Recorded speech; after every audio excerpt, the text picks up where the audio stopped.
Hola, ¿cómo están? Bienvenidos nuevamente al curso de uso de GeoGebra para el aprendizaje de las matemáticas. El día de hoy vamos a tratar un tema llamado ángulos formados por dos rectas paralelas y una secante. Como su nombre lo indica, primeramente se refiere a dos rectas que son paralelas entre sí y que sabemos que la característica de estas rectas es que por más que extendamos su longitud, jamás entre ellas se van a tocar, es decir, que guardan la misma pendiente.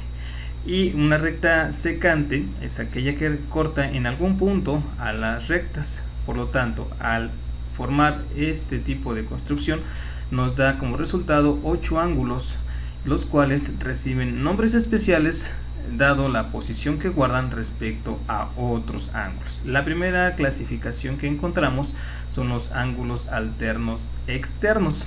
Su nombre lo dice, son alternos porque alternan de un lado y del otro de la secante, y externos porque están fuera de las rectas paralelas. En este caso, un ángulo alterno externo podría ser el ángulo beta y el ángulo teta. Y una característica también básica de ellos es que tienen la misma magnitud. La segunda clasificación que encontramos son los ángulos alternos internos. En este caso, están dentro de las rectas paralelas y tienen igual característica, que tienen la misma magnitud. Es decir, por ejemplo, el ángulo delta y el ángulo epsilon son alternos internos y por lo tanto iguales. La siguiente clasificación son ángulos correspondientes. Ellos también tienen la característica de que tienen la misma magnitud. En este sentido, el ángulo alfa y el ángulo epsilon también son alternos, que son correspondientes. La siguiente clasificación son ángulos opuestos por el vértice. Son opuestos por el vértice. En este caso, ese sería el vértice del ángulo beta y el ángulo gamma, y también son de igual magnitud.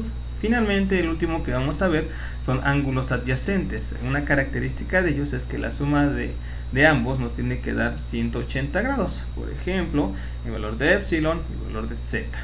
Bueno, ahora ya definimos algunas características de los ángulos formados. Vamos a construirlos en GeoGebra y vamos a ver cómo se comportan estos ángulos o cómo construimos dichos ángulos. Venimos a GeoGebra y desactivamos nuestros ejes para que no nos causen problemas. Vamos a reducir un poco a la vista algebraica y vamos a empezar a construir el primer segmento de recta. Como sabemos, nos vamos a la herramienta que dice segmento entre dos puntos. Definimos que este es el punto A, el punto B. Bueno, vamos entonces a construir una recta paralela a este segmento AB. Por ello vamos a utilizar una herramienta que dice recta paralela.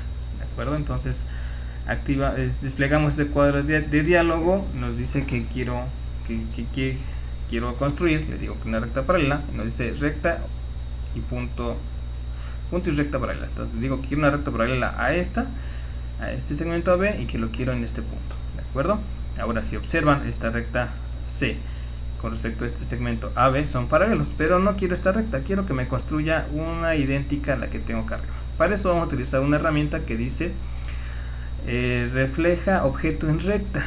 Nos va a permitir crear un reflejo de este segmento AB idéntico, y el eje de reflexión va a ser el que construimos con esta recta AB. Entonces le activo esta herramienta, le digo que quiero que me refleje este segmento a través de esta recta, y si observan, se formó una segunda recta también paralela a la primera, y ya no tengo la dificultad de esta línea que me pudiera causar algún problema en algunos trazos subsecuentes. Entonces vamos a ver qué hace. Si ustedes observan, si muevo este punto, el punto B, a la par como crece AB, también lo hace su reflejo. ¿De acuerdo? Bueno, ya construí entonces las dos rectas paralelas. Voy a ocultar esta recta. ¿Cómo lo vamos a hacer? Bueno, lo vamos a posicionar sobre ella. Vamos a darle con el botón derecho de nuestro mouse y le decimos que oculte esta recta. Si observan, ya me ocultó, pero me dejó todavía el punto. También hacemos la misma situación. y ocultamos este punto. Entonces no han desaparecido, no los he desactivado. ¿Por qué? Porque si obviamente si lo desaparezco o lo suprimo, pues esta recta también se borraría, porque este es un objeto, una recta que está en función de esa recta que utilicé como punto de referencia. Entonces si lo desactivo, pues también, o sea, si lo borro, también se borraría el segundo trazo, el tercer trazo, perdón. Ahora ya formé las dos rectas paralelas, solamente me queda restar formar la secante.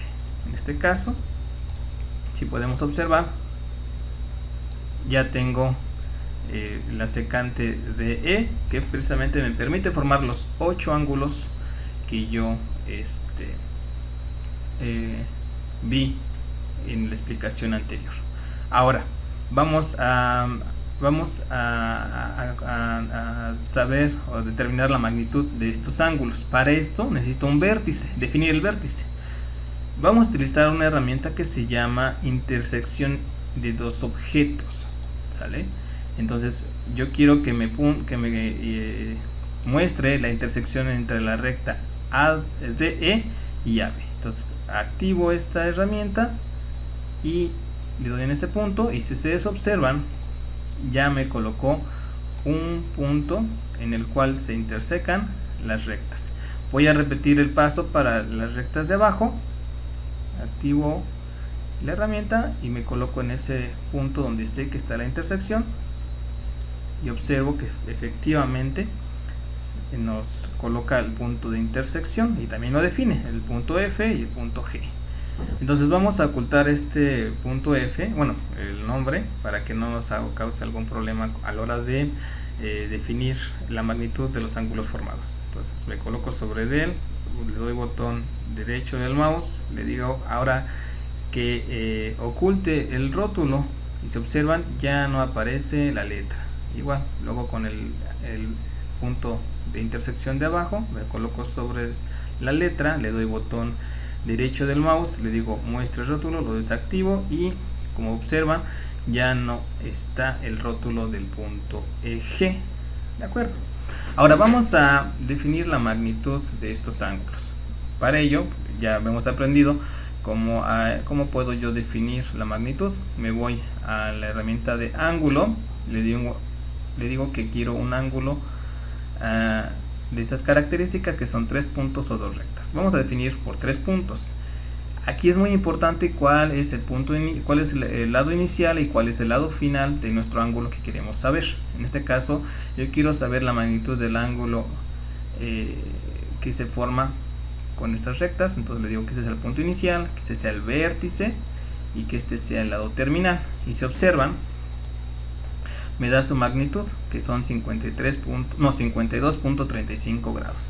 Pero yo quiero cambiarle o que me dé más información. Nuevamente le doy botón derecho sobre el número, me despliega un cuadro de diálogo, me dice propiedades del objeto, me doy y le digo en básico que quiero que me dé, aparte del valor, que me dé el nombre y valor.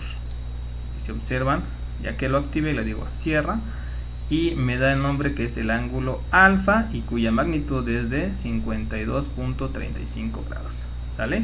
Vamos a ver que efectivamente este ángulo alfa es de igual magnitud que su ángulo alterno externo, como ya definimos que es este ángulo. Entonces nuevamente activo la herramienta ángulo, le digo que este sea su lado inicial, que este sea su vértice y que este sea su lado terminal.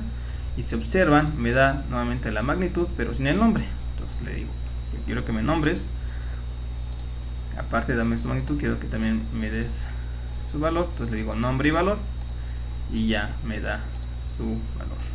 Y si observan, este ángulo alfa y este ángulo beta son alternos externos y sus magnitudes son iguales. Podemos hacer o seguir con el trazo de estos ángulos de igual forma. Nada más les recomiendo si tengan muy presente cuál es el lado inicial y cuál es el lado terminal del ángulo que quieren conocer su magnitud. Bueno, como podemos observar, el uso de GeoGebra me permitió construir los ángulos formados por dos rectas paralelas y una secante. Ahora la labor que les queda a ustedes es explorar algunas otras herramientas o algunas construcciones que les ayuden a entender o a comprender a mayor profundidad este tema. Bueno, les deseo que tengan un excelente día. Hasta luego.